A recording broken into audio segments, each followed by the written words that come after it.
Today's video topic is cheating partners. I found two stories that you will definitely like, so enjoy it. The first story is, I caught my girlfriend on a date with another guy. This happened a few months ago, but it's still kind of stuck in my head. I have read a few stories on Reddit, just never thought it would happen with me. So I 28 was dating this girl for almost 2 years. We had our ups and downs, like every couple, but I honestly thought things were fine. We were talking about moving in together, planning trips, all that serious stuff. Then, out of nowhere, she started acting distant. Fewer texts, short replies, random excuses to not meet. I kept asking if everything was okay, and she'd say she was just busy or tired. I believed her. Or at least I wanted to. One Friday night, she told me she was going out with her college friends for dinner. I said cool and stayed home, but something just didn't feel right. She didn't sound excited the way she usually did when going out with her friends. Anyway, I decided to go out myself to grab coffee and clear my head.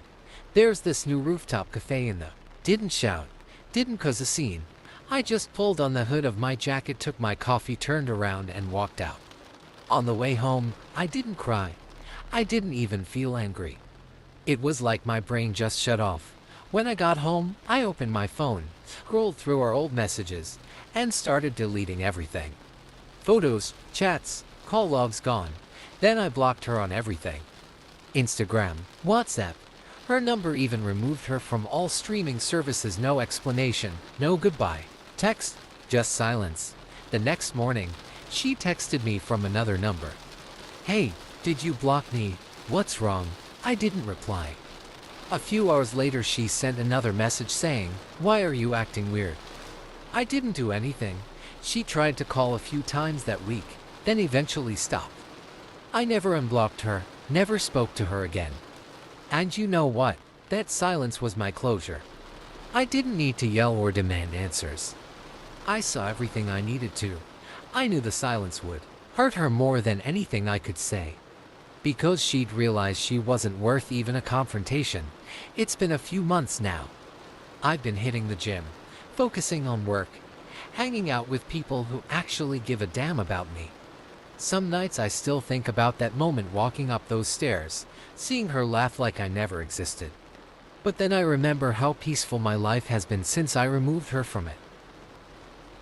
The second story is even more interesting. Let's get right into it. I found out she cheated. I didn't scream or beg. I ruined the one thing she cared about. I waited 3 days after I found the receipt. 3 days of pretending nothing was wrong, of sleeping on the couch and letting the house sound normal so I could feel normal. I watched her through those days the way you watch a stranger in a movie, desperate to know if they'll do the thing you already know they will. On the 4th day, she invited our friends over for a casual dinner to celebrate a work win. She was radiant, practicing the laugh she saved for company, whirling a fork like nothing was waiting under the table. I showed up with a bottle of cheap wine and a smile that felt like it was made of glass. I let her host. I let her glow.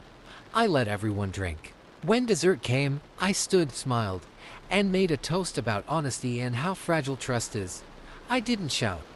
I didn't name names. I passed around a photo album I'd put together that morning, pictures from the last 5 years, all the staged smiles and half-remembered vacations.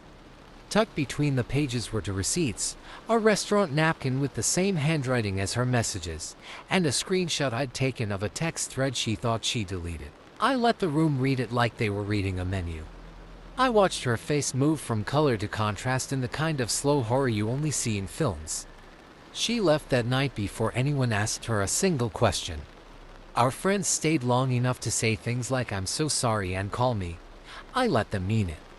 The next morning, I filed for separation and changed the passwords to the accounts we shared. I didn't post what happened on social media. I didn't send the screenshots to her family. I didn't need to. The album did more damage than any argument ever could. It took away the story she'd been telling about us and made everyone else read the ending she'd been hiding. It didn't feel good for long. Revenge never does. There was a moment, a week later, when I realized the apartment was too quiet, that my hands had nothing to do at night, that I traded one kind of loneliness for another. But I tell myself that the point wasn't to make her hurt as much as I did, it was to make her see the mirror she'd been avoiding. If she learns anything from it, maybe she stopped breaking people the way she did me. If she doesn't, at least I walked away with the truth and my dignity. So this was the last story for today. I hope you enjoyed it. See you next time.